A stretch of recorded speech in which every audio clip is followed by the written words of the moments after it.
Hello and welcome to the Just Another Castle podcast. I'm your host, Matt, and with me this week is our resident gaming journalist, Eli. How's it going? Our pro gamer, Mike.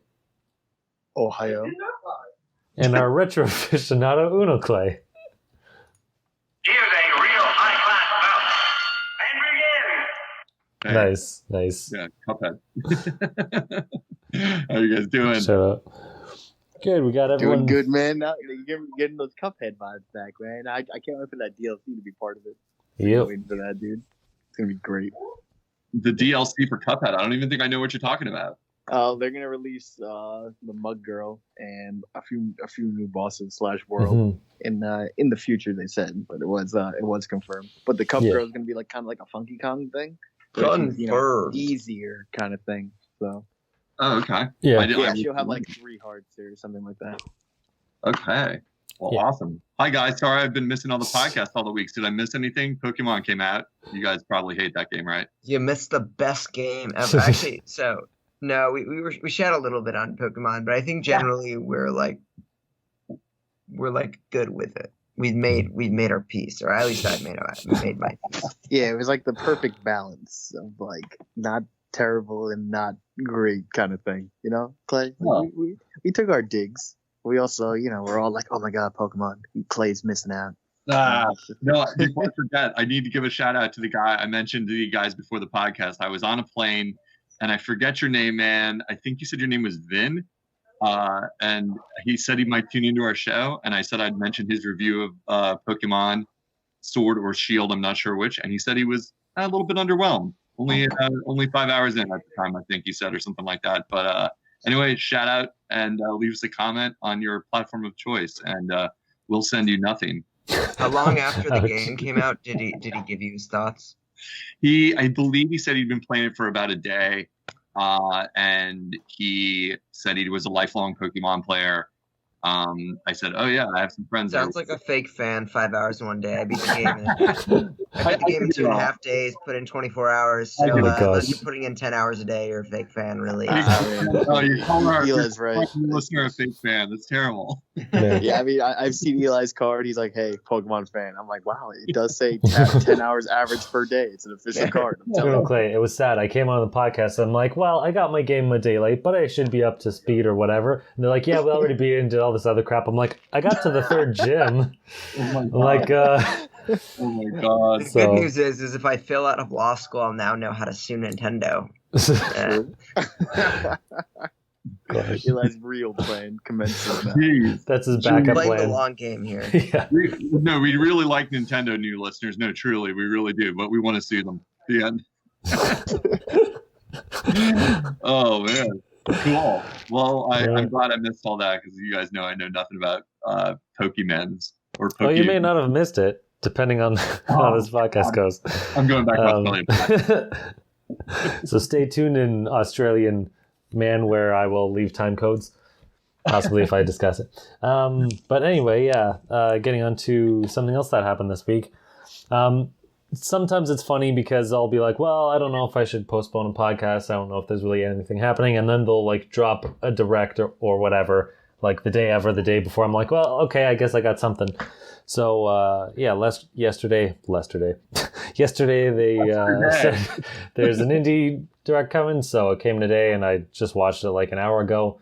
And did anyone else see it by any chance? I did. Okay, cool. I watched it. I'm here with you. You're definitely asking the wrong guy. Cool. Yeah, definitely not Mike. Mike doesn't even know what a video is.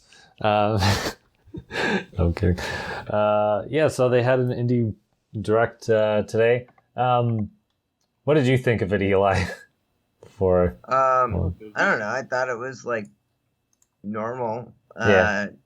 Some people are really thrilled for Axiom Verge and Sports Story, but I am not a huge fan of Metroid, so I never played the first Axiom Verge and didn't play Golf Story. Excuse me. So I don't know if the games are like games that I'd be super into, especially since most of them looked like kind of sequels to ones that already came out. Those were the big hitters. I don't know what you think. Also, there was the one weird like genre one, and that's the thing. So like a lot of the games, indie games, a lot of them, but some of the big hitters here. One of them was this one that like randomly mixed genres together, so you get like a JRPG and a shooter, or a JRPG and a platform or whatever. Like you just randomly mix two genres.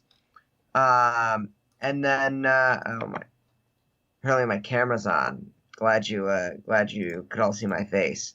But I thought I warned you. Glad I had the opportunity to flash all you while I was talking about indie games. No, but and then in addition to that, you had a lot of games that are procedurally generated, and that's the other one. Yeah. So these two I have complaints with these types of games because I feel like they're gimmicky, and procedural generation is never as good as like in my view actual like hand drawn crafted. or like handcrafted levels.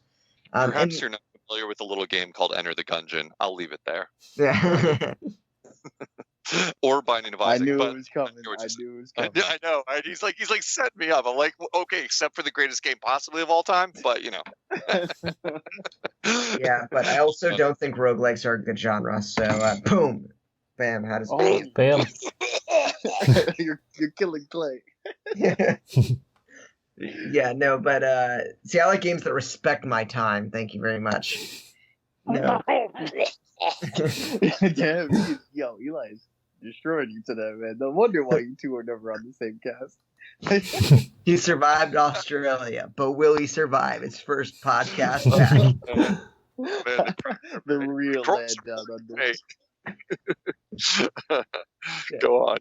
Do tell. We really want to. So that's my problem with some of these indie games too. I think that there was a lack of one of these big hitters. Like sometimes you'll watch one of these indie presentations, you're like, wow, like with Cuphead, you're like, holy crap, like this is a game I want to buy and I want to play. And everyone, Shovel Knight or whatever, big indie games you can think of. And I felt like all the ones here were either sequels or like cool concepts, but in practice don't know how they'll work. I don't know. What do you think, Matt? Yeah. Wait, yeah. before you go, because I have a short opinion on it.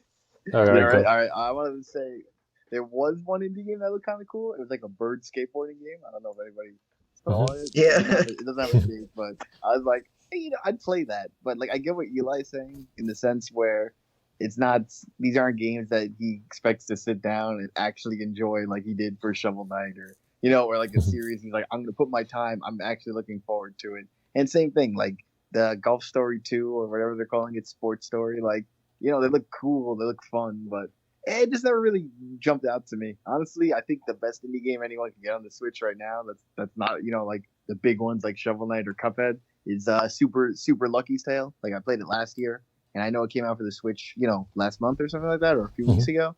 But that game, if there would be a sequel to that, like, that was the game that jumped out at me even though it came out of nowhere. Like, I looked at all the trailers today, I was like, it looks cool, but I didn't get that, that what Eli said, that Shovel Knight, that Cuphead, like, I need this game.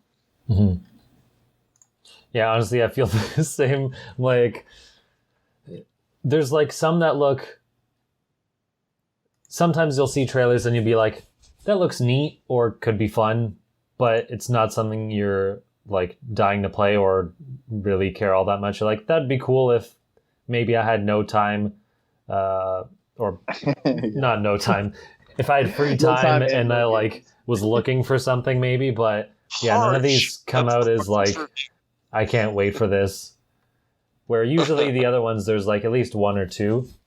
But some of these just seem like all right. And yeah, there were quite a few that were like procedurally generated. Like there were at least like 3 or 4 of them. And some of them that were just like dungeon crawlers, but didn't say if they were generated or not.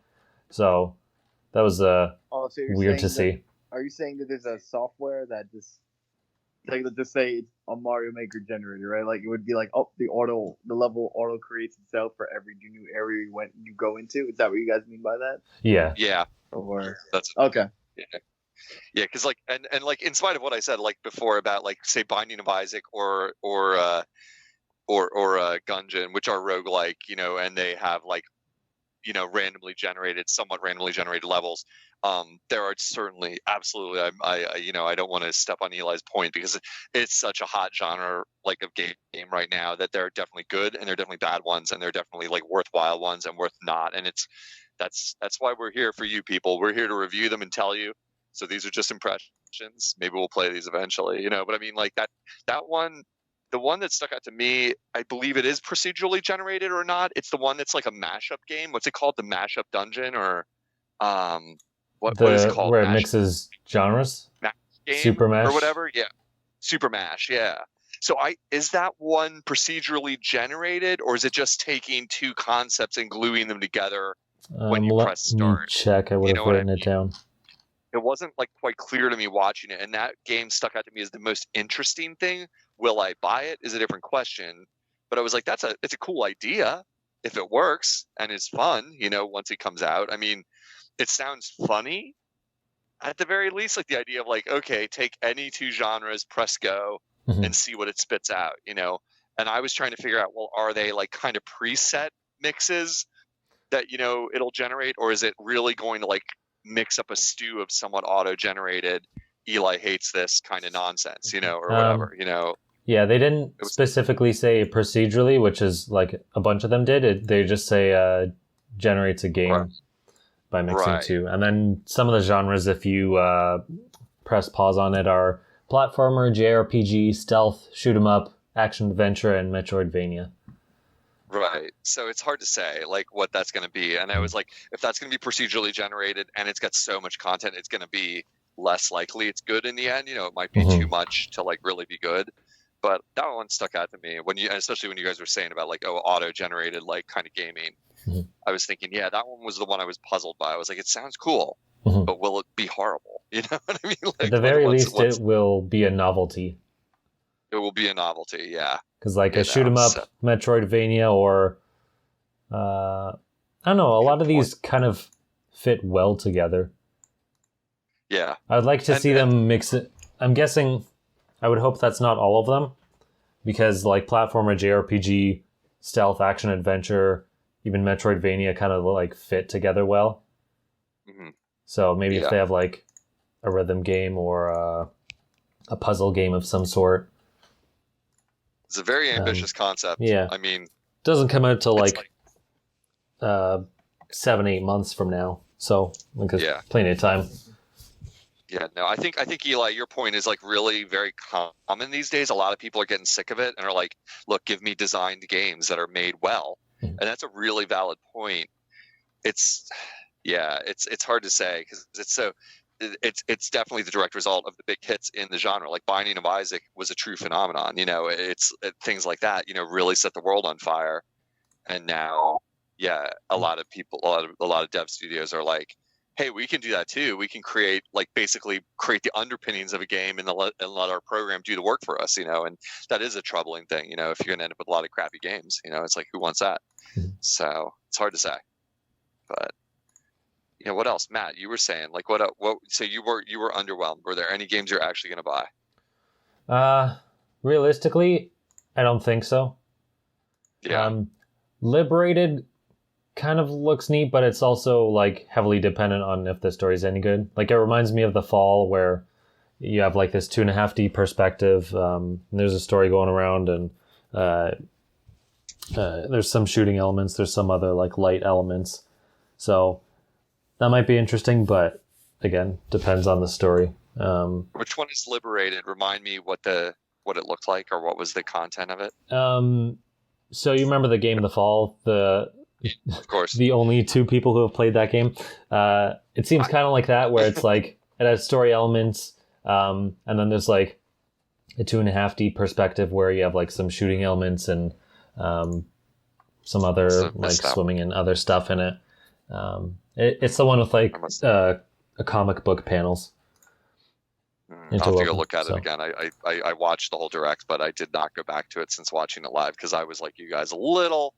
I wasn't blown away. I was like, there's some games, but I have 50 games on my wish list right now. Yeah. And 8 in my backlog that I've bought and haven't even played. It's like getting Steam up in here, and it's just like, what are you going to do, Mike, you were totally. I know. I'll tell you what you're gonna do, Clay. It's called Super Mario Odyssey. You fake Eventually. Nintendo fan, okay? And you're gonna play. Don't rush me here. Don't rush me here. Oh my gosh. I know all about Luigi. Don't worry. If by the time I blink, I know I can hear Enter the Gungeon on right now. I hear it. Haven't touched it in weeks. True story. Cuphead took over. I'm shaking right now. I know. I was hitting power off as fast as I could. I was like, damn it, it's just going to sleep. I'm gonna turn back on. No, I wanted to ask about Cuphead before we move too far away for it. And I want to think about like Mike. You're our pro gamer, Mike. You're the pro gamer on this panel. Did you get A's on all normal? Did you go higher than that? How high did you go in Cuphead? I beat it out. I have everything. I even got the P ranks, bro. You got to do a pacifist run. That's higher than. Damn. Yeah, dude. I'll send you the screenshot. I got all 200% done. OMG, that is quite the impressive feat. Yeah, dude, Cuphead's one of my favorite games, bro. Like, I didn't think I'd like it as much as I did. I was like, holy shit, this game's amazing. It's so good. It's just so, guys, remember when this guy said anyone who plays indie is a trash? They are a trash. yeah, but it's not fair. No, Cuphead is transcended indie. It's not indie anymore. It's published by Microsoft. So I like. See, exactly.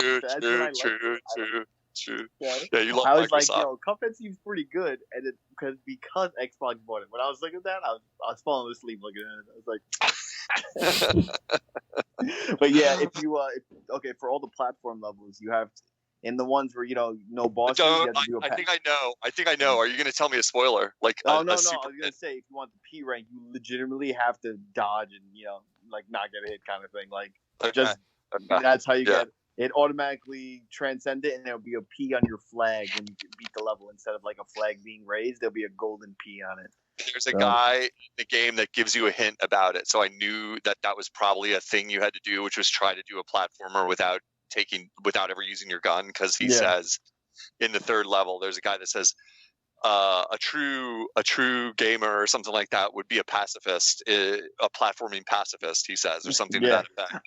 I was like, that's a direct hint. Like, I should try to go through the platforming levels without, like, I mean, I assume you have to kill the boss, right?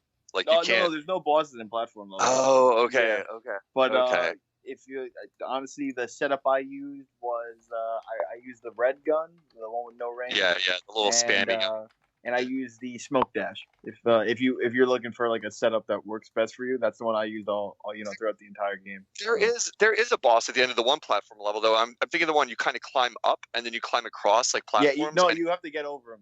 You're thinking of the vulture. I know you can just jump over him or something. Yeah, okay. You could. If you land on the platform, he'll auto die. All right. Anyway, we're talking about Cuphead here. Too much. Yeah. On a side note, Clay, did you like the plane levels too? They control really well. Yeah. Right? They're easier. They're easier than the bosses, so I like them. I think it's because we like those kind of games. Oh man, I freaking they control so smooth, dude. Yeah. Okay. Anyway.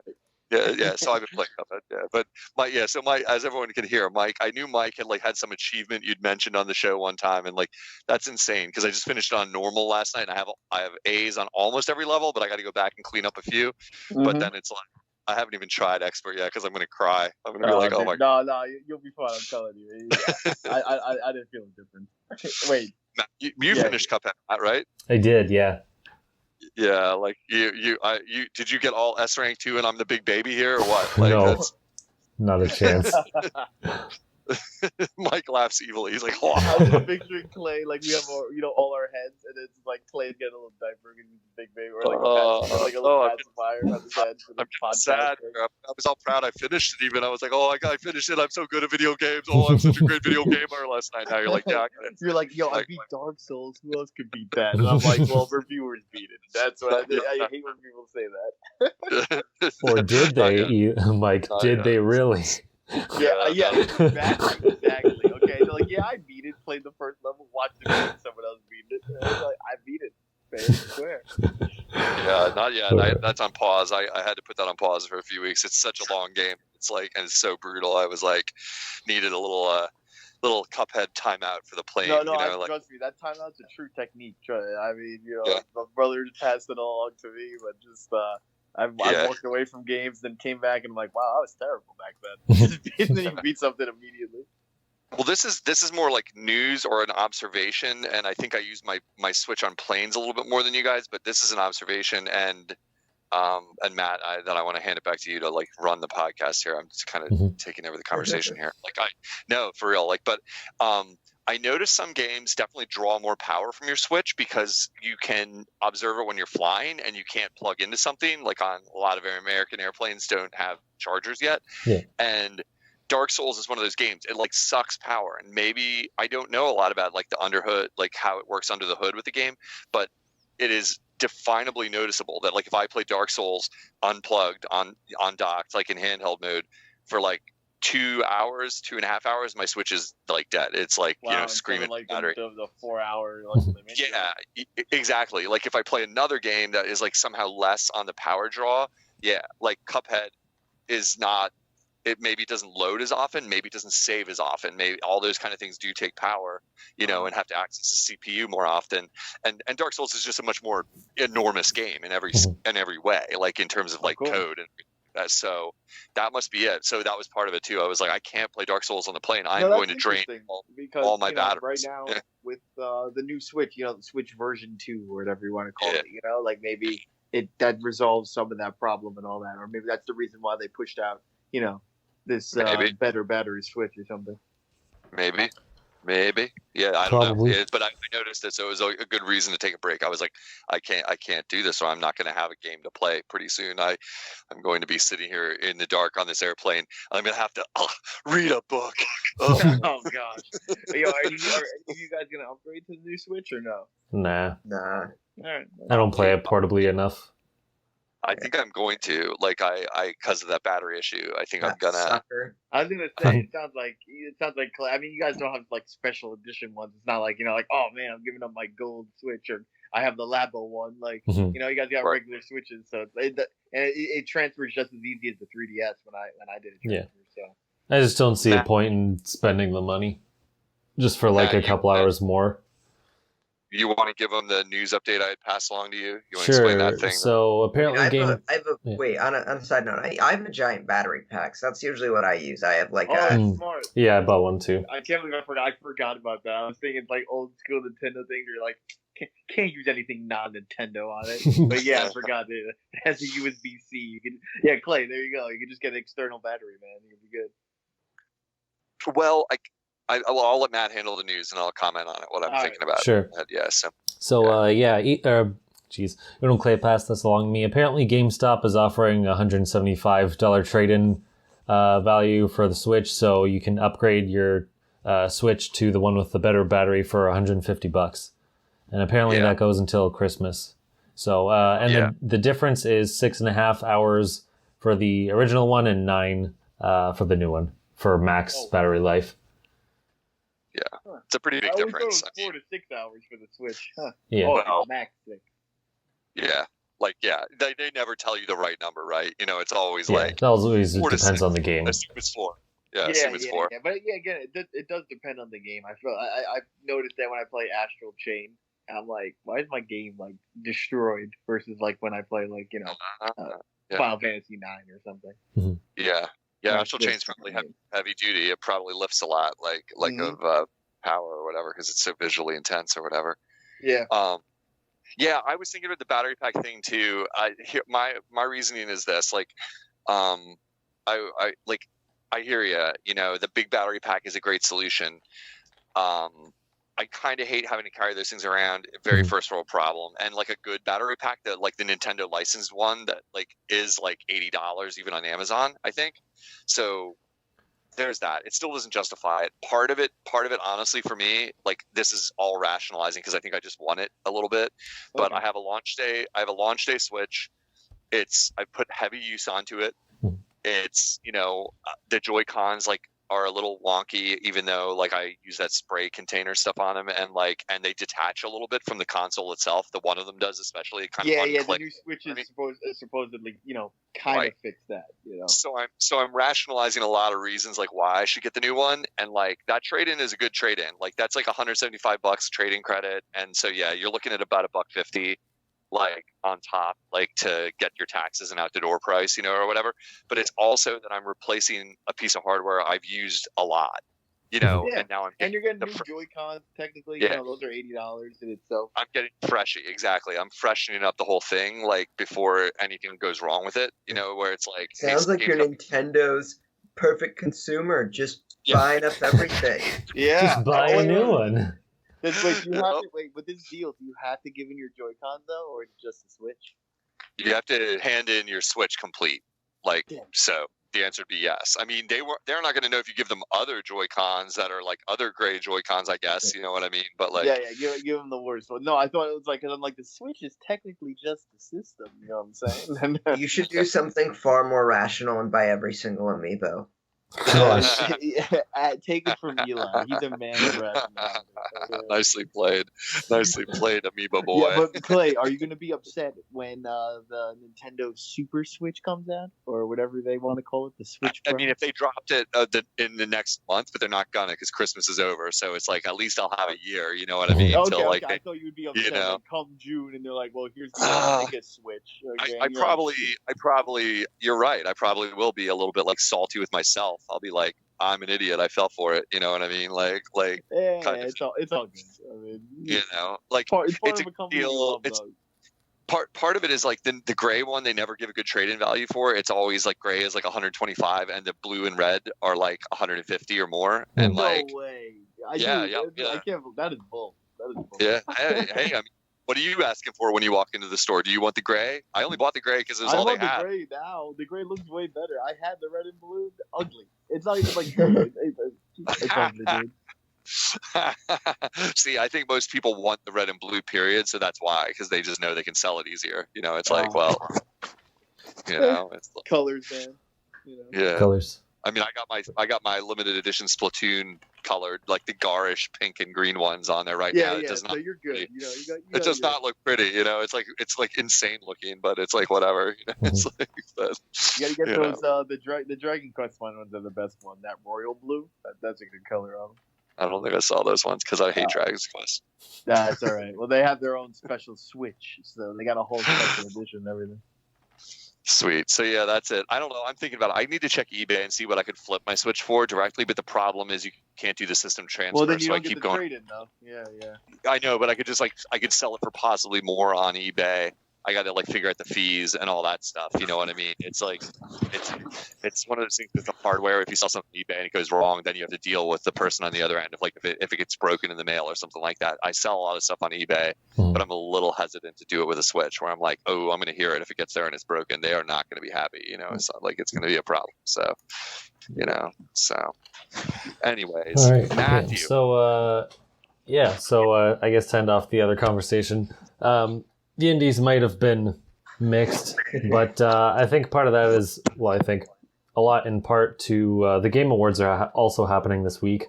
And also Sony did their own direct today, which is funny. I don't remember what times they launched, but I think they were pretty close. So that's kind of funny. Whoa, they both really? ate each other's lunch, yeah. Oh yeah, their Day of Play or something? Yes, State of Play or whatever. Nickelodeon's Day of Play. Yeah. But so the Game Awards will be happening on Thursday. So I'm sure there'll be I'm sure there'll be a couple of big announcements. Probably one is going to be the Smash character, and then who knows what else they'll show for next year. Hopefully they show off Bayonetta 3 for crying out loud, because it's been 2 years since they showed it. Yeah. So come on, go with the pace. We haven't heard any news on that. No. That's been really silent. They released a whole other game in the time of announcing that. True. Yeah. So we haven't get a single trailer, right? Or... Yeah, we haven't gotten a single trailer. They're just like, here's Bayonetta, and it's happening. They're trying to kill it, like they killed Star Fox. You know, somebody said something really smart to me the other day. They're like, I bet people wouldn't hate Star Fox Zero if it came out for the Switch. You know, came out for the Wii U. It was just like, it wouldn't have the weird controls, would it? Yeah, well, there's no gyro, but yeah, if there was no gyro either in that game, it's a good game. I'm salty about that game. People would. Yeah, we've talked about it a lot. You and me, Mike, both liked it a lot, and people would like it. People would think it was. It's confusing because real asshole gamers are gonna get mad because it's like where does it fit in this Star Fox storyline? Is something that I don't really it understand. does kind of feel like a retelling of Star Fox 64 while also saying it's ahead of it. I'm like, I feel like I'm doing the same thing. But no. Yeah. I don't want to divulge into another thing, but yeah, it just feels like Metroid. They're kind of doing the same thing with Star Fox. Like, you know, like it's just, oh yeah, it exists. We totally have it in the bank. Like, but this one's actually announced, and it's crazy. It might be even longer than a year since they said Prime 4 went under new development. You know? I think that was early this year. Oh, Yeah, really? Yeah. It feels so long. It feels like a long time because we all want Metroid to come back, or at least some of us do. The right-thinking people on this podcast do. But, Wait, are we sure this is not the Clay versus Eli podcast? Mad at you now. Yeah, well, he's talking bad about it. He said first. He said Poopy Dungeon, not Gun Dungeon. Okay. Poopy Dungeon. I hate that. It's a good dungeon. Yeah, Matt. Yeah, I don't know. Like, what's the deal with the Game Awards? Like, you guys are excited. You brought this up. I've never watched a Game Award in my life, by the way. Just to tell you guys. They're usually pretty lame. Okay, I figured. It's pretty much just wait for the commercial that you like. And then, because the awards themselves are just like, we have 10 minutes to say, here's 3 different awards, and they have 30 seconds, and goodbye, get lost, and here's more trailers. Yeah. It's like, whatever. Absolutely nobody should just watch the gaming awards and not do anything else. Please have your switch out. Do something else productive. Also, like, I'm not a huge fan of the way that the nomination process generally was run. Because the games that they selected were not really representative of anything outside of a very narrow range of games. Interesting. So I don't think it's like a fully credible award show. Like it purports to be that's representative. But seriously, it claims to be hugely a representative show, but in reality, they take the 30 biggest, most mainstream websites. And I mean, in no world should Death Stranding be nominated for all the awards it's nominated for. You know, it's kind of ridiculous. It's treated as seriously as it is.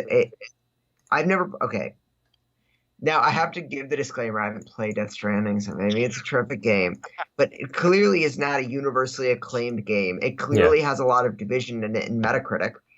Lots of reviewers were very divided on it, and the idea that it came out with so many nominations, specifically for Game of the Year, is crazy, especially when you know that Jeff Keighley is such good buds with Kojima. So I hear what you're saying, but like it would be like the other side of that story would be if they didn't nominate it. It's like let's take the percentage of people that do think it's like a worthy, amazing game because it is the story of the year, and but like everyone thinks their own game is worthy. Could be amazing though. Like you can't do it that way. Like I agree with Eli, but in the same sense, it is still one of the biggest games of the year. It is one of the biggest games. If it wins, then I would be more on Eli's side. But also at the same time, I don't really care about nominations. Like, all right, it's going to be in that category. Like last year, Spider-Man was a nomination. Oh, sorry guys. Was a puppy. Yeah, was a nominated category, but like nobody remembers. They only remember the game that wins, you know. And fundamentally, I feel like the Game Awards underrepresent certain genres. Like JRPGs are freaking never nominated. You know, it's like there's certain genres except for Persona, like last year or whatever it was. Yeah, it's pretty much the only time. Generally, their genres go pretty ignored, unfortunately. Yeah, and also they completely discount December. Because it takes place in December, so it's like all the December games, you gotta wait till next year. And it's like at that point, it's like, I guess I would say, does anyone care? Smash Bros. Is on here despite being in December, but it was also huge. It was literally like the most successful fighting game or whatever. So I mean, the chances of it not being on there are crazy. But like, I don't like the list of games, but I don't think Smash is gonna win. I don't know why. But it's just weird to also like try to take yourself seriously, and it's like, we just discount the month and like have it roll over the next year. But it's like, unless you're huge, like everyone's gonna not care. They've got to cut it off somewhere so that people can play stuff. That's what other awards do and stuff like. You got to cut it off somewhere because you can't have it run up to the time of the show. So I mean, I understand it. But I mean, like that's why you do it in like January, rather than December. Fair. But I think I heard him say something along the lines of like, I forget if it was him or someone else, but pretty much just people advertising or paying money like don't want to pay anything in January. So that's why they do it in December. So it's pretty much just the marketing arm. It comes down to follow the money too, because people are buying games for Christmas right now. So big advertisers want to spend the big bucks, and they need that to have the show. Period. I mean, follow the money. It's as simple as that. In order to have this show be broadcast, they have to sell ads, and that's it. I mean, it's not even like deep science there when you think about it. That's interesting because like I did watch it last year. It was the first time I'd ever watched it. I kind of hate award shows because they're just so drawn out and it's so like up its own butt kind of stuff. Yeah, you know. But it was like it was all right. It was. I read them, bro. Yeah, gotta do that. It seems more like it was interesting. It seems more like he wants to make a show and like try to have some credibility, but realizes like in his way what's like actually possible, and he's like, well, it has to be run this way, but I try to add this, and this on top of it. I think that's his approach, because it's not like I'm pretty sure he's not made of like millions where he can run it the way he wants. Sure. So absolutely, I don't really know what's he's got to be profitable. He has investors that you have to make happy. He has all kinds of people that he's like employing. Absolutely, it's not like creative control at some level is like going to be like subject to like financial realities. That's the December thing is like as clear cut as that. Once you said that, I'm like, oh duh, yeah, they got to sell ads, and this is the perfect time of year. This is when people spend the most money on ads of the whole year. You know, it's like, oh yeah, you want to sell video games, you know, so like whatever games win at this, they're going to like get a big bump in sales, like ostensibly for Christmas from people who are watching who are like, okay, I forgot about that game and it just won an award. I'm going to buy it. So there's so much money in that alone, just like getting your name on the screen during that, you know, it's like, oh, there's a commercial for a game I forgot about. That sounds pretty cool or whatever. And maybe is up for an award or something, you know, or whatever. I'm going to watch it on the internet, I guess. Is it broadcast on real terrestrial TV these days? I have no idea how that stuff works. It used to be on Spike. I don't know if it is anymore. Okay. The Spike isn't around anymore. Okay. Yeah, and G4 is not around anymore either. Right. Yeah, that's the thing. I don't even have terrestrial TV other than like me neither. Gravity or something. So it's just like I don't think most people who watch this. I guess I wouldn't really know, but I would think that most people who watch this are watching online anyway, because they're also like tweeting and talking about it and everything else. Yeah. Especially for like a 3-hour like video where you don't know what's happening and when. Like I can't imagine most people who are like semi into games would be like, they might like pop it on, but I don't think they'd watch it more than like 10 minutes. But Good point. Yeah. So to tune into that. I was just gonna say, I think the 3 biggest things that will probably show up at the Game Awards for Nintendo are Zelda, Breath of the Wild 2, because it's probably maybe launching next year or the year after. Bayonetta 3, because it was announced there, and then obviously Smash. But yeah, now for the 5th fighter to be there. Now Unoclay's flashing us. How much longer until? No, I'm not. That was my pinky. Sure. No wonder. Oh, that's why he's cutting out. Is that why it's so? Kidding. Oh man. But still I don't know. I've never been a Game Awards guy, so I'm not. I mean, I'm just hoping the Smash Fighter is going to be there. Oh, definitely. Read all the articles, and I'm going to be like, wow, another shit game for Game of the Year as usual. So, call it. Yeah. It's always the wrong game, boys. Always the wrong. Always the game, but never the winner. Yeah. Anyway, so a couple other things were announced this week. They finally announced more NES and SNES games. One of the more notable ones being Star Fox 2, which was exclusive to the SNES Classic. But of course, they stopped making the SNES Classic, so there's no reason that they shouldn't put it on. So now it's coming on there. So if you didn't get to play it before, now you can.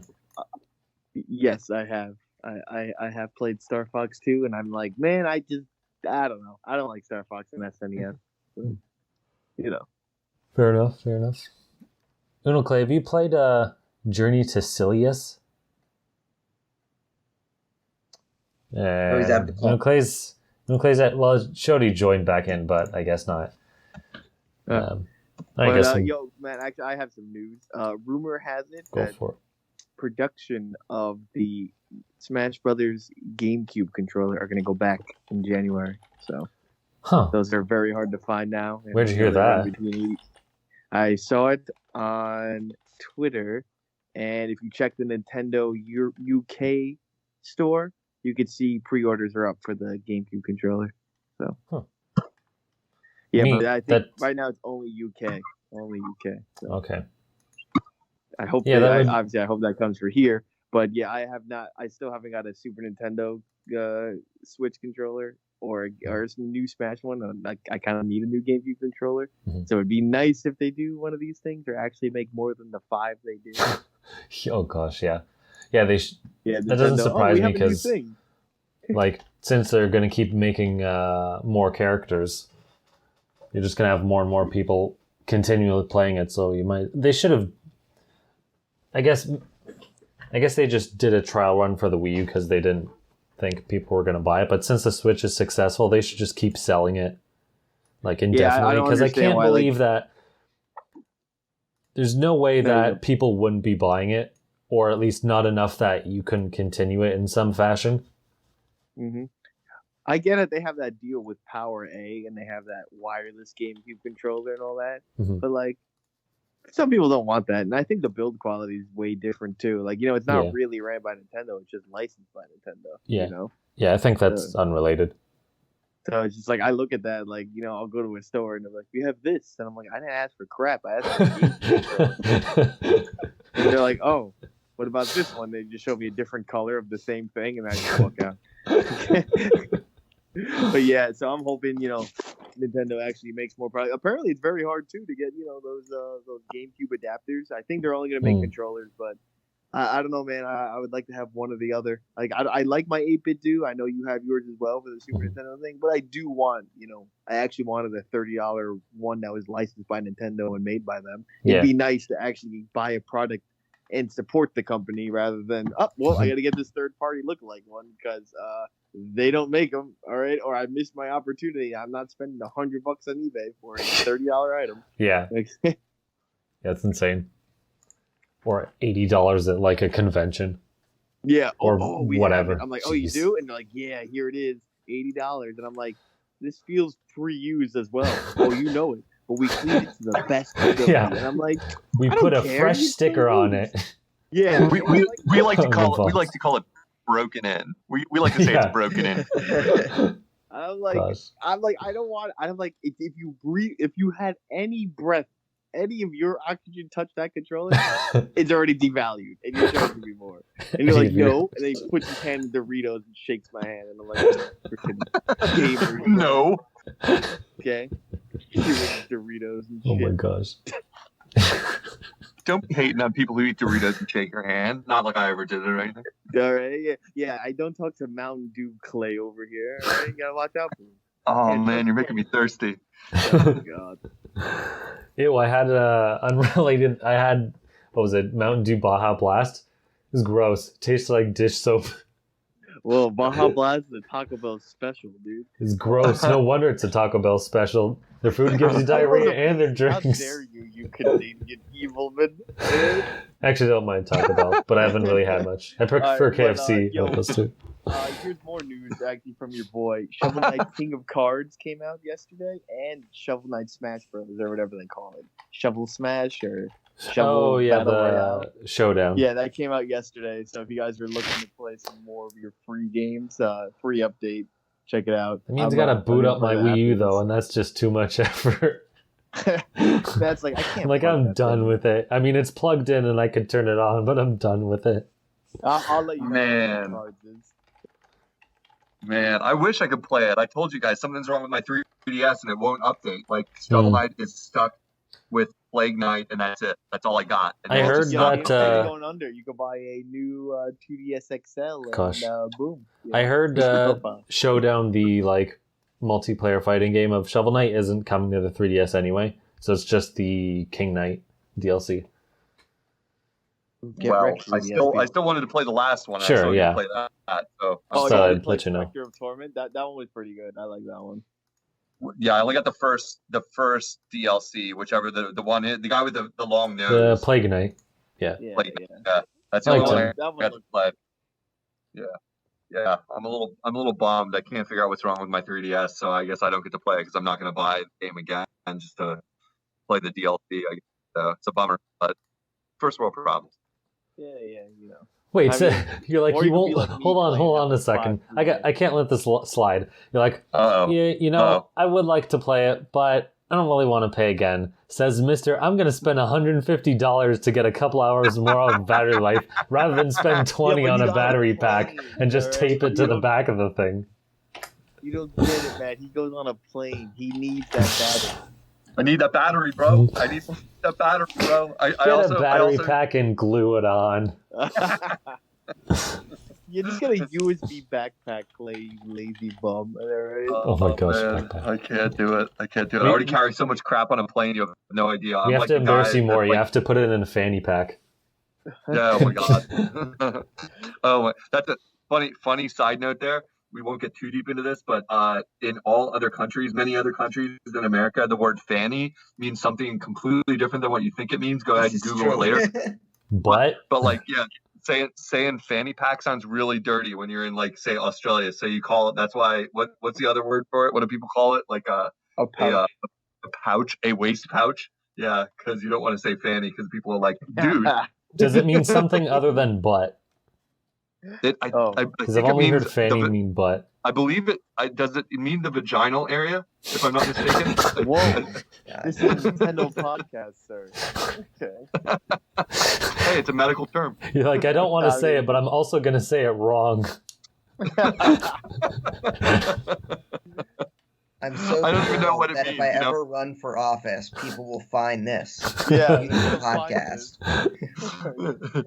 He sat there quietly while the man called it a vaginal. Oh my gosh. Oh Lord. And now back to the Snapple fact. Hey Matt, I think we got a name for the episode this week. Oh gosh. Oh, don't worry, it'll definitely get a lot of clicks. Don't worry. I did a video Monster Prom, a visual novel game, and then Joey read it wrong. He said Monster Porn, so I named the title that, and it got a lot of views for no reason. I mean, obviously we know the reason, but I was like, I don't know. Sure, he did it on accident. Wink, wink, wink. He's like, let's just see how this will work. But yeah. Did anyone play anything? I mean, like I feel like I've played something new, but now I can't remember. Oh yeah, guys, don't forget, if anybody's tried the new Mario Maker that came out last week, I think is pretty fun. The Ninja speed run and Link in it, really great. I recommend anyone plugging in their Mario Maker and trying them out. Really great mode. That made me want Mario Maker for the first time, like to buy it again, because I played it a lot on Wii U, as we've discussed, and seeing the Legend of Zelda update, like, that is just so awesome. Like, I was watching the videos of that, and I was like, dude, it's amazing. It really is. Yeah. It's so cool. I honestly never really thought of a thing to do like that. Like, it's such a good idea. It makes sense why they got rid of the amiibo skins, you know, even though I miss them. It's because they're, I guess, planning to do something like that. Did you guys ever see the Newgrounds game where someone mixed, like, there's a Mario level with Mario, but they also had, like, Mega Man, Samus, I played that. Simon Belmont. Yeah. It's like from a decade ago. They should do something like that. That would be really cool. They sort of did that with Link, but I'm wondering if this is just like, well, we'll do one or two and then just quit. Yeah, I doubt they're gonna do, like, you know, more. Let's just say Mega Man or something. No, not third party, but it'd be nice if they did like a couple. A chance for Samus, but then they realized they hate Metroid, so yeah, might not work. They're gonna be like, the hell? Who's this character? It's kind of in line with what they were doing with Mario Maker 1. So many themed levels based on, like, I forget how, where you had to unlock the characters. There were kind of levels with themes in it in the first level of, like, oh, you get the Master Sword in the game. So Yeah, I mean, it's not going to move enough. I mean, if Nintendo was hurting for release and that the Switch was doing worse, yeah, they with like making that the big push for this year, like still relevant. But there's enough going on with Switch; they don't need to. They gave that update, but yeah, are they going to do a Metroid? Are they going to do a game? It's like hard to say, because the already shipped, and Sorry, it's moved most of it, I gotta interject. You're like cutting in and out. Oh man, I'm sorry. I must be having internet problems tonight. I'll pop off and try to rejoin. Wait, I'm trying to think of anything else. I feel like I actually played something new recently, but I can't remember it. Well, while you think of that, let's move on to Eli, because I'm not sure if he's played anything, but I know he has to go sooner than the rest of us. I'll head out after this. What have I played? So I played Assassin's Creed Odyssey a little bit of. It's a solid game. I will talk more about it when I'm made more progress in it, but I think it's really good so far. It's the Greek one. And then Pokemon. Been playing more Pokemon. Got all the Pokemon, all the new ones. Nice. All the new pokes. I'm trying to decide whether I'm going to go through and get all the ones in the decks for the region, or whether I'm okay, with just with just the new ones. Just trade your way through, man. Just Wonder Trade or whatever it's called. Just hope you get what you want. Oh gosh. Collect them that way. It'll take you like 10 months. You'll be like, finally somebody traded me the Grookey I needed, or whatever the hell they ordered Pokemon. There you go. All right, so so that's all I've got. It was really nice talking with you guys today. Good luck on finals, dude. Preferences. Yeah, good luck. All right, see ya. See ya. Oh man, now I remember I finished the story mode of Luigi and Tails at the Tokyo Olympic 2020 game. Okay. Yeah, that whole story mode is just them doing all the 2020 games while Mario and Sonic rest their lazy retrobit asses in that small world. But yeah, it's just mainly Luigi and Tails, that whole thing. That game is fun though. I enjoyed like all the mini games. It's not the best mini game collection thing, but it was pretty fun multiplayer. Like a good playthrough if you have human friends. I know there's online, but I didn't try it out. But story mode was bad. But overall, I don't know. I had way more fun with it than Super Mario Party. How's the? Oh, and I played Ring. There you go. I was just gonna say, how's the music? Because the last couple of ones, they actually had some really good music in it. I don't know. I always feel like I heard the same track, but like some of the tracks were really good. So like the music was good, but I don't think it had a wide selection. If that makes sense. Oh, okay, yeah. You think most of it was recycled? Yeah, and then Clay, I don't know if you're around or you hear, but Ring Fit, I don't know. I don't enjoy it as much as Wii Fit. It feels like it's more shoulder and squatting and stuff, and like running in place so far. And I like Wii Fit because there's like a lot more ab workouts. But yeah, I only tried like one of the mini games and like 2 of the story missions. So I mean that's an early opinion, but it just feels like I'm like running in place more because you have to put a leg strap on, and it's like you can tell when you're running, but like sometimes the leg strap goes sideways and it doesn't read the Joy-Con properly. I don't know. I never felt like I had that problem with the Wii Balance board. Yeah, I'm mostly interested in core workout too, like abs and whatnot. So that's unfortunate to hear because I'm not as interested in like all that other stuff that you were mentioning. Yeah, you're running in place and squeezing it in or squeezing it out most of the time. So that's disappointing to hear because I was hoping to get it at some point. Look, that's only like the first hour. I'll let you know. After I do, let's just say 2 weeks of it, and it'll be like, all right, well, here's what I've got. Here's what. Yeah. I mean, my ass was a bit sore, but that's usually I don't squat as much as I used to. So. Yeah. Don't skip ass day. It's like my one and only reason to work out in life is so that I can eat as much pizza and drink as much beer as I want. So like, I got to work the abs, man. That's all I got here. Yeah, like I feel like I had to do that like after doing that. I mean, running does help. That will also help your dream of pizza and beer. But yeah. If you want like that tight abs, like it doesn't really feel like this game is suited for that. This game seems like it's more like a a PEX, deltoids, and quad game. So you'll be jacked. This game is more about getting jacked than toned. My abs are where I got to work at. My pecs are ripped, bro. I could smash you, bro. I could smash you with these pecs. Donkey Kong's your idol. I get it. But yeah. Like this game's all about doing that. Like most of the time when I was coming out of it, it was like squeeze in or squeeze out, and I'm like, the resistance band is really really good. It's like there's an actual workout from it. It's not like you can just like, oh, I barely touched it in, and it has a lot of resistance to it. Yeah, so it's very unique, But you played it? At a convention last month. Awesome. I only got to play like the 5-minute demo or whatever, but it's fun for what I played. Yeah, if I don't like it within the month, I'm probably gonna return it, or sell it on eBay or something like that. Just, I don't know. I'd rather just go back to Wii Fit. Granted, I have to buy more AA batteries, but buy rechargeables. You gotta get rechargeables, man. You're crazy. You're using batteries for that thing. That thing eats them, man. Oh my god. Yeah, there's a rechargeable for the Wii Fit. I'll look it up online. No, you just get rechargeable batteries. Screw that. Oh my gosh. I just want to. You're crazy, man. Like I can't believe you use Wii Fit and you don't have a rechargeable battery. That's crazy. Yeah, man, I'm stubborn. That's my thing. You must be rich. That's like literally crap. Maybe I own Duracell. I gotta help out. Yeah, that must be it. You own Duracell and you're on a Nintendo podcast. That makes sense. That checks out.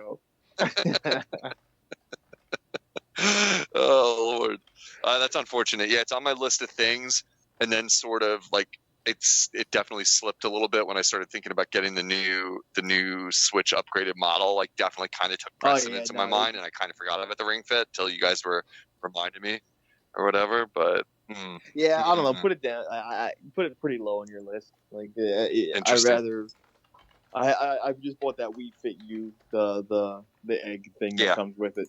But right now Wii Fit just seems better. It seems more like this game seems more colorful too. But like, I don't know. It feels more of a game. It didn't catch me like Wii Fit did immediately. So interesting. Okay.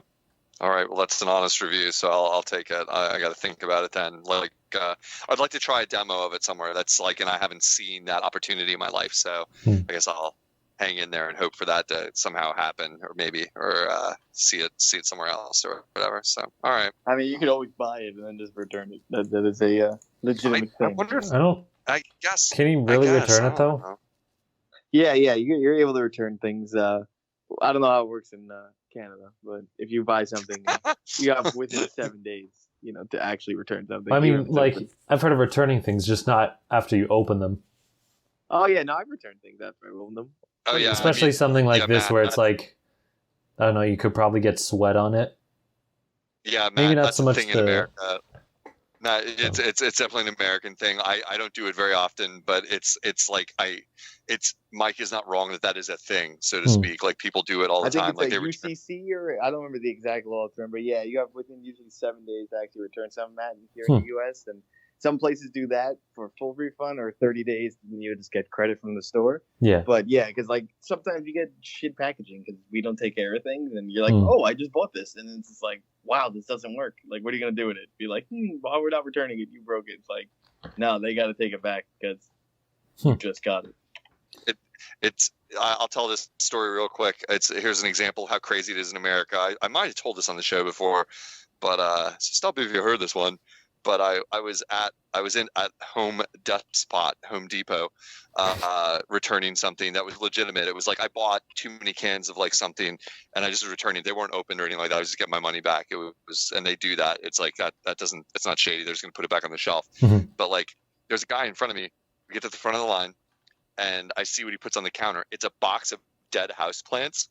And it's like dead house plants. And he goes, I want to return these. And the lady's like looking at him like, what?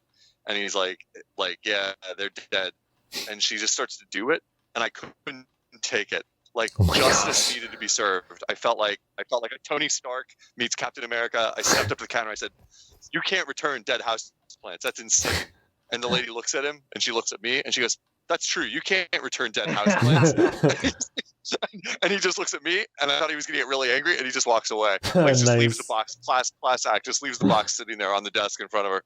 Just class act walks away. Some people do like take advantage of it, man. But like, generally though, like I've had. I actually bought a PSP once, and then you realize this isn't worth it. No, and I got the PSP, opened it up, and I was like, "Bad move, bro." Like, yeah, the LCD was like cracked, and I was like, "Oh crap!" Yeah, you know, it was just bad luck, you know. And I went over there, and you know, they just returned. That's legit. Unfortunately, they didn't have any more of that PSP, so I just swapped for another. But yeah. I hate when you forget to return something though, and they're like, "We'll only give you credit." I'm like, I don't want no damn store credit. Like, I ain't never want to come back here because you hate your product. Even though you're being nice to me right now, I hate your store. Yeah, exactly. I'm like, it's your fault my product was broke, even though you probably had nothing to do with it. It's real bad. Like getting really off topic here, but it's really bad. I've seen people like go camping. And they buy all the camping gear and they return it when they're done with it. And the stores will take it back. Like it's like a mess and they'll just take it back and say they don't want it anymore. And places like big box stores just they just take the loss because fighting about it is like too hard, like or whatever. It's not like worth it. $200 to a $10 million company is also a fart in the wind. Yeah. Yeah. It's a weird thing. I don't do it very often. Like it's funny because like when Mike says that, it's interesting because like there's a case to be made for what he's saying about Ring Fit. Like I could be trying it out, but that's not the way it's supposed to work. But I see what he's saying. I'm like, but like how else are you gonna try out such a unique product as well? I mean, that's like every product though. That is exactly. That's the problem. It's like that's not guaranteed. Like if I wanted to try it out, that's not the deal. You know, it's like well, tough shit. Here's the deal. Like, you know, you don't like it. Yeah. Like, I mean, man, you know, you can't return a food after I have that sandwich. I can be like, you know. You're like, excuse me, I didn't like this food. And then you take a dump on the table and you're like, that's your return. Yeah, like, well, technically, this is the matter. Yeah. I'm gonna say that you live in New York and I live in Philadelphia. And I bet within a 2-mile radius of both of us right now, Mike, somebody has returned food. Because you just know people are assholes. I mean, people have done it, and they're just like, I don't like this. Like, you know, like I looked at my sandwich and I'm like, bro, this ain't food. You know, it's been a while since I ordered. Like, you know, they'll put ketchup on my cheeseburger and I gotta return it. You know? Yeah. Like, I mean, that's dude, that's I don't like want no ketchup. I asked for no ketchup. Boom, return that sending it back. Sending it back. Yeah, that's true. Sending it back is a normal thing. Like, it's like I can't possibly put this in my lips. This is disgusting. You expect me to eat this? And they're like, oh my gosh, you're right. I'm so sorry, sir. They're like, oh my gosh, you're right. Go across the street to a better restaurant. Leave me alone. Yeah, there you go. Oh my gosh, you're right. You are a Prince of Persia, and I need to serve you better food than this. Yeah, I've actually rarely had to do that, but I mean, when we were kids, it used to be really bad. This is like gaming related, at least, so we're not totally out in outer space here.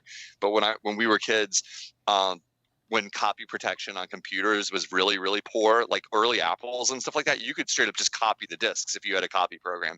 And that was the problem with the Dreamcast. That's why I went under. Exactly. Yeah, no copy protection on Dreamcast. Exactly. Like early computers, it was only in the mid 80s when they started to realize what was happening, and whole companies went under because of it. I mean, because they would like their games would get pirated so badly they'd never make a profit on it, and it's a horrible thing. But like that people would totally do it. You would go to like there was old stores called Electronics Boutique, which eventually became like EB Games. Who bought up EB. Yeah, EB Games. Like, and they hoovered up a couple other companies, but like you could just go in there and buy computer games and bring them back after you copied them, and they didn't know any better back then. It was just like, and when they caught on, then people would go to like bigger marketers that like had some computer software, like the Walmarts of that era, you know, and stuff like that. Just go to like Sears and like buy a game or something and like take it back, and it was crazy. It was crazy because you knew you were like stealing basically, but like the stores didn't, and they would just give you a return. So it was like whatever. It was. I can remember in the like being like conflicted over the idea of having a copy program for my computer when I was a kid, and just being like, huh. So wait, how exactly is this legitimate? You know what I mean? Like even as a kid, like being like, this is weird. You know, I can just copy any game, huh? You know, but you know, that's the stories. That's the stories. What else we got in the news? That's pretty much it for news. I actually forgot. There was another game announced this week. MLB The Show is going to come to all platforms now because I didn't really read the post. I think it's something to do with like Sony not paying for the licensing or some crap like that. Yeah, but the show's basically, been on PlayStation for the last 10 years, 13 years. Yeah, it has to be at least a decade. Exclusive. Yeah, but which is, I thought it was crazy. It's like any on-set look or whatever looking from the outside is going to be like, baseball is coming to everything. It's like, that's a surprise. It's like, yeah.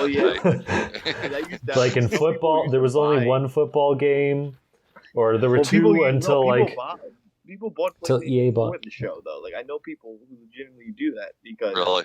That's the only way to get to it. And like football got bought out in like 2007. Well, after 2005 because the ESPN 2K Sports were doing so good. And I mean basketball, they have technically 2 games, even though everyone just buys one. Yeah. So there's always one developer for these things. But the show was literally one of those PlayStation like exclusive things. I'm pretty sure they always like on their box art or like when you buy the boxes, they have like a I don't know which MLB player, but from one of the shows they have essentially someone on it. So I just thought that was kind of crazy. It's like, oh wow. I thought they lost the license or the MLB license became too expensive, but I guess Sony was just like, yeah, we're not doing it anymore. You know, Mike, you're a baseball fan. Do you buy games like that? You don't really play sports games, do you? No, I hate playing sports games. I'd rather just play them myself. I think the last sports game I bought was like 2011 with NBA 2K11 with Michael Jordan on it. Right. But I love baseball. I haven't played a baseball game in 10 years, dude. I just play baseball. Yeah. IRL. Baseball video games are always kind of boring. I mean, like real baseball, I go to watch it sometimes with my dad once a year, and it's like I like it because there's beer, and there's food. You know, like I can eat like French fries and drink beer. That's why I like baseball. It's like there's beer. It makes everything interesting. There's no beer for you in the show. You know, like in the show, playing a video. Like I have like an early NES game called Baseball Simulator 1.0, which was one of the earlier like sim style baseball games where you could like have stats and create a league and all this stuff. It was very stat heavy, more than like bases loaded in some of the other early baseball games. And even that's like super boring. I like tried to play it. I'm like, this is so slow. Like it's like, oh, run around in the field, catch the ball. Yeah, I mean, I used to play a bit of Ken Griffey Jr. baseball on the N64, but. Yeah, dude, I was just like, the games are fun for what they are. I'd rather play like strikers, you know. I'm not going to lose any friends over saying that on this podcast. Yeah, I played Mario Superstar Baseball. Like, I also had the 3DS one when there was like, Mario Sports Mix. Yeah. I had that. Yeah. But yeah, I mean, those are different though. Those are like wacky takes. Cartoon, wacky sports, wacky. Mario throws a fireball fastball. Like it's fun. It adds a different element to it, you know? Yeah, totally. That's what I'm talking about. We want wacky sports around here. Yeah, I'm like, if there ain't no Mario in my baseball, I don't want it. I'm just letting you guys know. Played that. I didn't like that one that was on Wii U, or was it on Wii? Mario that's Super Sluggers. I like Mario Superstar Baseball on the GameCube. But the Wii one, the Wii one's not that good. Oh, you're talking the Wii U one? I don't know if they had. Forgot. I know the Wii had which one it was. Yeah. There's a lot of Mario sports games. Like, I mean, there's a lot, dude. So like, we could talk like a whole podcast about it.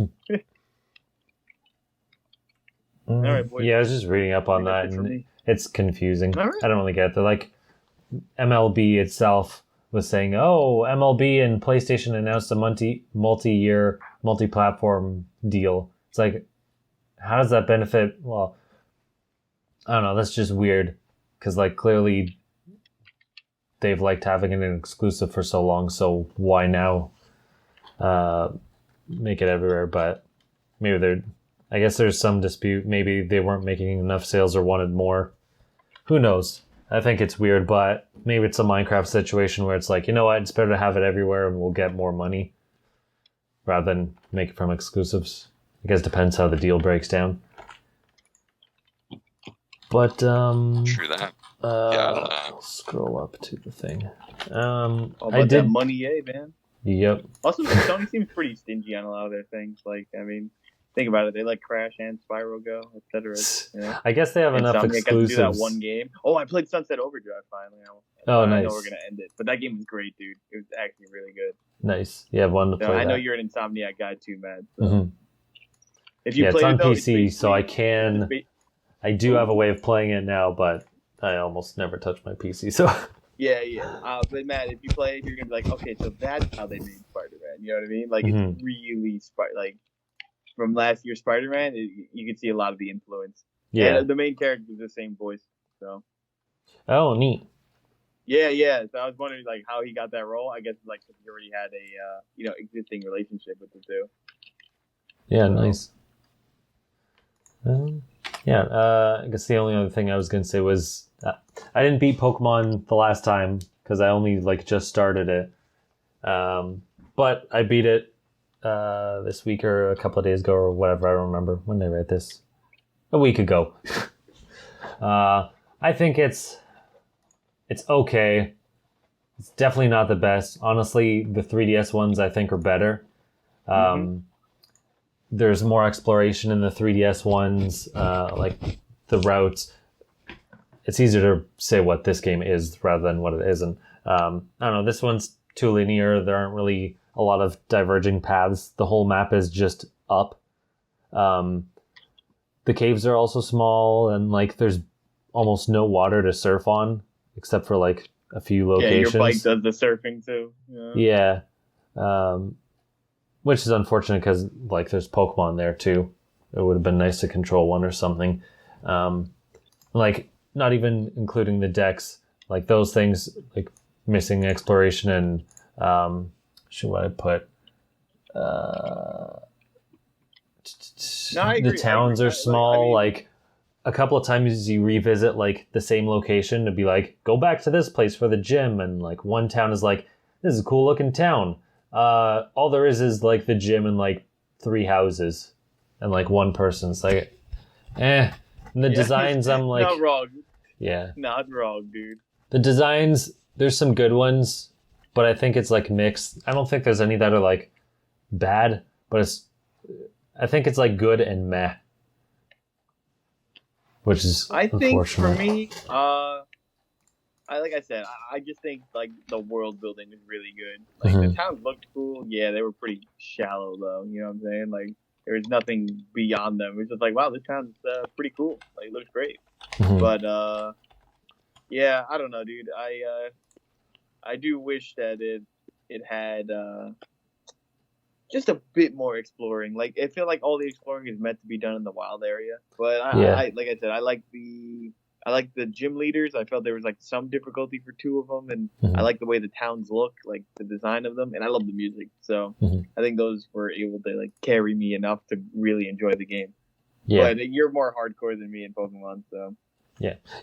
There was some good stuff, like the gyms, rather than just they only have 3 Pokemon all the way through, which is absolutely stupid. They actually increase their teams as you go, which is good, because that's how it should be. I forgot, there's some other things. The music was all right. The gym music was great though, so that helped. Yeah, that gym thing is so good. Yeah, I don't know. I think if you took out the wild area, I think a lot of people would not be as high on this game, because that's their biggest feature, and then everything else is pretty much lacking compared to other games in the series. So yeah, that's what I'm saying. I feel like they put all their marbles in the wild area. And the unfortunate thing is when you start the game, it's cool, I want to check out the wild area, and then I put it off for a bit just to not spend too much time on it at that point. But then if you spend too much time doing anything, even a little bit, you're going to be over leveled. I caught, I don't know, a dozen or whatever new Pokemon at the beginning, and it's yeah, your Pokemon team is over leveled, even if you don't grind for 3 gyms. It's crap. So it's I can't especially play the wild area. Dynamax battles too. If you do those, you'll be super duper powered. Yeah, but I mean, you can not use the candies, but I mean, even if you just do the regular fights in there, it's crap. I don't want to be Yeah, over leveled. So now I go to like avoid playing the major feature of the game until later, so I don't like make my team stupidly overpowered. The video I just put out on GAMEMEN on YouTube, dude. Mm-hmm. My younger brother hasn't even got to the first town, and he's level 52 with his start. Oh my gosh! And they still listen, by the way. There's no obedience in this game. Like, they still listen. Like, it's only he just can't catch the Pokemon he can beat. So he goes to like the strong area and he just beats them up. I'm just like, oh my gosh. Wow. Yeah. But yeah, That's man, crazy. like, think about it. He told me before he got to the professor, he was level 20. Okay. And I was like, what the heck? But yeah, and if you spend your time in the wild area, you do Dynamax battles, bro, you're jumping 3 levels a pop, and then that's not without even using the candies. Like, oh my gosh, yeah. Don't use the candies. Yeah. Like, candies are good if you're like raising Pokemon from like hatching them out of the eggs and like getting them up to speed. Like they're good for that, but otherwise, But the one thing also, man, I was gonna say about like the reason the game also kind of feels empty is because they fake limit you. They're like, oh, you can't catch these Pokemon until you get the first badge. So in that turn, they essentially lock their game. You get what I'm saying? Yeah. Because you can't, I can't do the other half of the wild area because I can't catch them, so there's no point. Yeah. So, yeah, it is what it is. I mean, I feel like I feel like this is Pokemon 0.5. So, like, the next one that comes out is going to be, like, perfected, with the wild area, what they're going to do. I think, like, to me, if I look at this as, like, a test Pokemon game, I think it's good. Mm. We'll see, because they also really like to drop features with each game. They're like, here's a cool new feature. Like, in, Omega Ruby, Alpha Sapphire, the remakes, they had this feature called the Dex Nav, where what you could do is search for a specific Pokemon. And, well, I guess that's not necessary now since they have them in the overworld. But you could search for specific Pokemon. You could, I think rather than just a specific Pokemon in that grass, you could search for like other characteristics of them as well. And I think this was after you beat the game, so it's not like, oh, you're ruining your own game. It's like afterwards. Okay. So like that would be a really useful feature, but they dropped it and just some other things. Just weird. I got you. I'd say that, like, listening to you guys know I am the Pokemon master here. I've caught them all, by the way. Twice. So really, Twice, in fact. I have them all here in my house. I don't even know what that means. As Amiibo. No, I have them in the ball that you throw out, like, that I know about because of Smash Brothers. I know that they're in there, and I have them here. So I don't really want to, like, bore you guys with my expertise, but what you were saying about it, like, I have a lot of thoughts about listening to you guys as an outsider talk about Pokemon all these times. What I do wonder, sort of something you were saying, is that, like, this is becoming more prevalent, just listening to you talk about, like, how easy the game got because you grinded slightly too much in this wild area or whatever. Like, we recall, like, I personally self-limited, like, playing Breath of the Wild. I turned off all the trackers and I, like, did the game, like, raw, and I didn't collect heart pieces. I went through the game basically on, like, maybe 7 hearts by the time I, like, maxed out on, like, how many when I was getting to the harder parts of the game or whatever. Mm-hmm. And that seems to be, like, a trend with, like, Nintendo games because they have to balance their games for, like, such a broad audience. Like, Pokemon is loved by kids. Mm-hmm. And so they've got it. That's the problem you guys are facing. Same with Zelda. Zelda's our flagship game, but it's certainly not limited to adults. And, if you collect everything in Zelda, that game gets super easy really early on. Like, it's going to be like, I got so many hearts, I never die after the first couple hours, or whatever. Mm-hmm. It felt like the hardest Zelda ever at first to us. We were like, holy crap, your sword breaks and stuff. But then it's like, oh, I got some hearts. Hard, not easy to get. Not easy to get. Like, you could get let's just say you could get 10 hearts, before the 4th badge, which understandable. You decided to do a little extra exploring. You got the 60 bombs or something like that, but they make you work for it. It feels like in Pokemon, especially this one, you don't really work for it at all. And really? That's what me and Matt are saying. Like, you just get it. You're just like, I played. Put it this way, like what he's saying, like what you're doing in Zelda is you're going out of your way, or you stumble upon it and you'll find some stuff. Whereas Pokemon, it's like if you go through it normally, it's already kind of easy. And then if you decide to explore the game more, because obviously you want to play more than just the normal amount, then it's like you're going to make it stupidly easy. It's like, I don't know, just have a fake difficulty option that just changes the multiplier of like experience. So like easy is 1.25 times experience, normal is 1, and then I don't know, hard is 0.75. Yeah, but Matt, they can't do that because they want to do competitive Pokemon. You know what I'm saying? They can do that. All it would do is mean you play longer make the leveling up quicker. Yeah. It's just the amount of experience points. It wouldn't actually touch anything else. It just means you would spend longer grinding. Do you guys feel like Pokemon skews young enough that they're doing it because they're concerned that kids, or what? What do you think the reason that they might do it this way is, that they're making it easier? Is it because the audience for Pokemon is so huge that they have to like kind of design for the lowest common denominator, not like lifers like you guys, or what? I don't know, but I'm running out of time. But I'm going to BRB. Oh, sorry. All right. No, it's all good. It's all good. No. I don't know. I think it. Is it just bad design, or is it like, is there a reason behind it to make it easier? You know what I mean? Like, that's the basic I think question it could be like less easy and still be fine for kids. Mm-hmm. Yeah. Especially because I'm pretty sure kids are gonna like spend a lot more time doing like all the other stuff too. Whereas I basically like avoided it, one because I didn't care about catching the older Pokemon, and two because I realized that I would just be making it that much easier. So you'd be so like if they really ridiculous, right? Yeah, like all they have to do is spend a bit more time battling if they really want to cheese their way through. I mean, like maybe it's not even kids. Like, I mean, Pokemon Go, they collected all the data on you guys. Like every one of you that was playing that, you were playing on your phone, and you probably checked the boxes to let them collect all your data. You know what I mean? So maybe there's considerations that it's not even kids, that it's like adults that are like kind of noobs that are like, well, they played Pokemon Go on their phone and they liked it, and they haven't played one since Red and Blue or something.